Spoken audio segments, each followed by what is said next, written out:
उत्पन्ना एकादशी की कथा।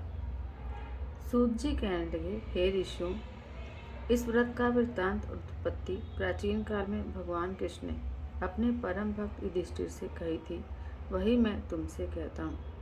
एक समय युधिष्ठिर ने भगवान श्री कृष्ण से पूछा था कि एकादशी व्रत किस विधि से किया जाता है और उसका क्या फल प्राप्त होता है। उपवास के दिन जो क्रिया की जाती है, अब कृपा करके मुझसे कहिए।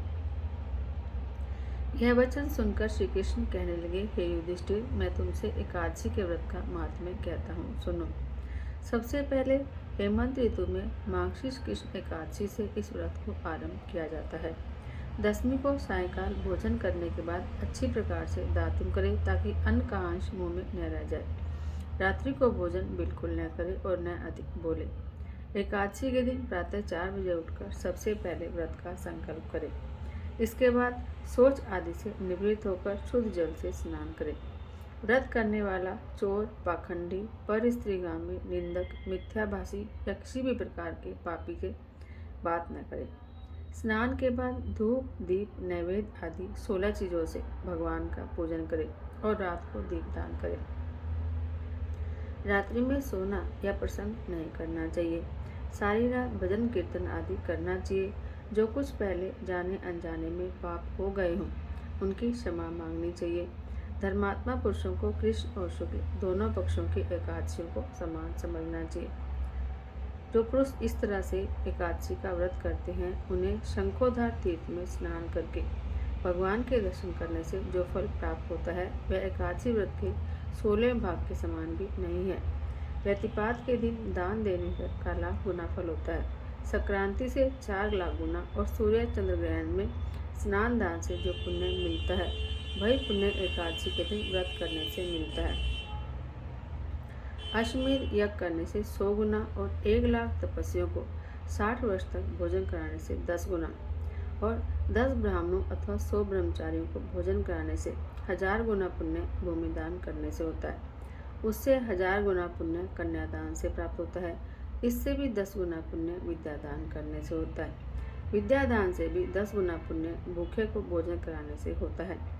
अन्नदान के समान इस संसार में कोई ऐसा कार्य नहीं जिससे देवता और पितर दोनों तृप्त होते हों, परंतु एकादशी के व्रत का पुण्य इन सबसे भी अधिक होता है। 1000 यज्ञों से भी अधिक इसका फल होता है। इस व्रत का प्रभाव देवताओं को भी दुर्लभ है। रात्रि को भोजन करने वाले को उपवास का आधा फल मिलता है और दिन में एक बार भोजन करने वाले को भी आधा ही फल मिलता है, जबकि निर्जल व्रत रखने वाले का महात्म्य तो देवता भी वर्णन नहीं कर सकते। युधिष्ठिर कहने लगे कि हे भगवान, आपने हजारों यज्ञ और लाख गोदान को भी एकादशी के व्रत के बराबर नहीं बताया, सो यह विधि सब तिथियों से उत्तम कैसे हुई? तो यह तिथि तो ये मुझे बताइए। भगवान श्री कृष्ण कहने लगे, हे युधिष्ठिर, सतयुग में मुर नाम का दैत्य उत्पन्न हुआ। वह बड़ा बलवान और भयानक था। उस प्रचंड दैत्य ने इंद्र, आदित्य, वसु, वायु, अग्नि आदि सभी देवताओं को पराजित करके भगा दिया। तब इंद्र सहित सभी देवताओं ने भयभीत होकर भगवान शिव से सारी बात कही और बोले, हे कैलाशपति, मुर दैत्य से भयभीत होकर सब देवता मृत्यु लोक में फिर रहे हैं। तब भगवान शिव ने कहा कि हे देवताओं, तीनों लोकों के स्वामी, भक्तों के दुख का नाश करने वाले भगवान विष्णु की शरण में जाओ। वे ही तुम्हारे दुखों को दूर कर सकते हैं। शिव जी के ऐसे वचन सुनकर सभी देवता क्षीर सागर में पहुंचे। वहाँ भगवान को शयन करते देख हाथ जोड़कर उनकी स्तुति करने लगे कि देवताओं के द्वारा स्तुति करने योग्य प्रभु, आपको नमस्कार है। हे देवताओं की रक्षा करने वाले मधुसूदन, आपको नमस्कार है। आप हमारी रक्षा करें। दैत्यों से भयभीत होकर हम सब आपकी शरण में आए हैं। आप इस संसार के कर्ता, माता पिता, उत्पत्ति और पालन करता और संहार करने वाले हैं। सबको शांति प्रदान करने वाले हैं। आकाश और पाताल भी आप ही हैं। सबके पिता में ब्रह्मा, सूर्य, चंद्र, अग्नि, सामग्री, होम, आहुति, मंत्र, तंत्र, जप, यजमान, यज्ञ, कर्म, कर्ता, भोक्ता भी आप ही हैं। आप सर्वव्यापक हैं। आपके सिवा तीनों लोकों में चर और अचर कुछ भी नहीं है। हे भगवान, दैत्यों ने हमको जीतकर स्वर्ग से निकाल दिया है और हम सब देवता इधर उधर मारे मारे फिर रहे हैं। आप उन दैत्यों से हम सबकी रक्षा करें। इंद्र के ऐसे वचन सुनकर भगवान विष्णु कहने लगे कि हे इंद्र, ऐसा मायावी दैत्य कौन है जिसने सब देवताओं को जीत लिया है?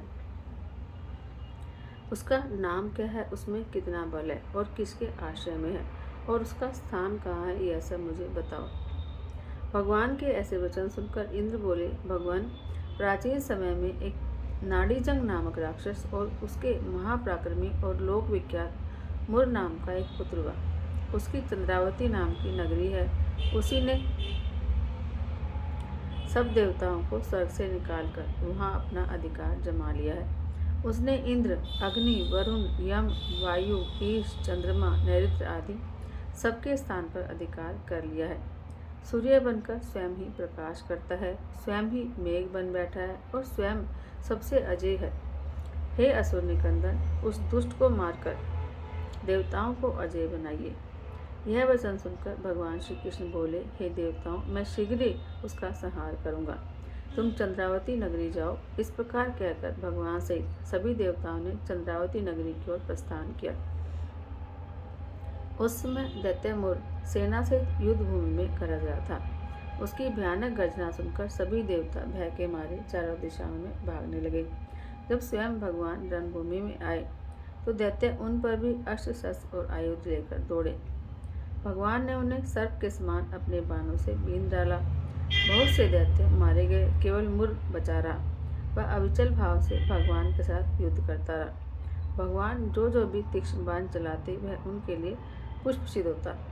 उसका शरीर छिन्न भिन्न हो गया, लेकिन वह लगातार युद्ध करता रहा। दोनों के बीच मल्लयुद्ध भी हुआ। 10,000 वर्ष तक उनका युद्ध चलता रहा, किंतु मुर नहीं आ रहा। थक कर भगवान बद्रिकाश्रम चले गए। वहाँ हेमवती नामक सुंदर गुफा थी। उसमें विश्राम करने के लिए भगवान उसके अंदर प्रवेश कर गए।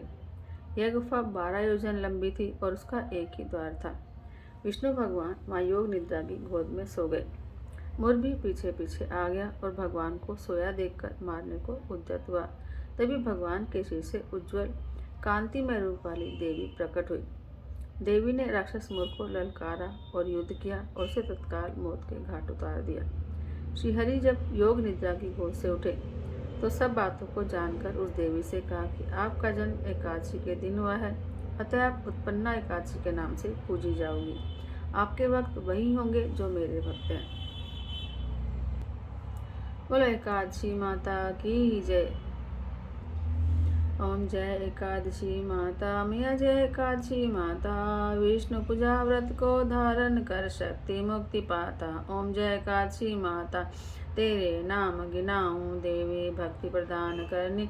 घन गौरव की देनी माता, शास्त्रों में वर्णी। ओम जय एकादशी माता, माघ शीर्ष के कृष्ण पक्ष की उत्पन्ना विश्वतारिणी जन्मी।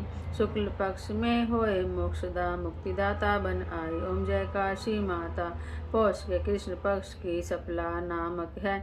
शुक्ल पक्ष में होए पुत्रता आनंद अधिक रहे। ओम जय काशी माता, नाम षठ तिला माघ मास में कृष्ण पक्ष आवे। शुक्ल पक्ष में जया कावे, विजय सदा पावे। ओम जय काशी माता, विजय फाल्गुन कृष्ण पक्ष में शुक्ला आमल की। पाप मोचनी कृष्ण पक्ष में चैत्र महाबली की। ओम जय काशी माता, चैत्र शुक्ल में नाम कामदा धन देने वाली। नाम बरूथनी कृष्ण पक्ष में बैसाख महावाली।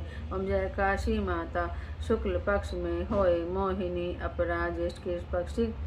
नाम निर्जला सब सुख करनी शुक्ल पक्ष रखी। ओम जय काशी माता, योगिनी नाम आषाढ़ में जानो कृष्ण पक्ष करनी। देवशयनी नाम कायो शुक्ल पक्ष धरनी। ओम जय काशी माता, कामिका श्रावण मास में आवे कृष्ण पक्ष कहिए। श्रावण शुक्ला होए पवित्र आनंद से रहिए। ओम जय काशी माता, अजा भाद्रपद कृष्ण पक्ष की परिवर्ती शुक्ला।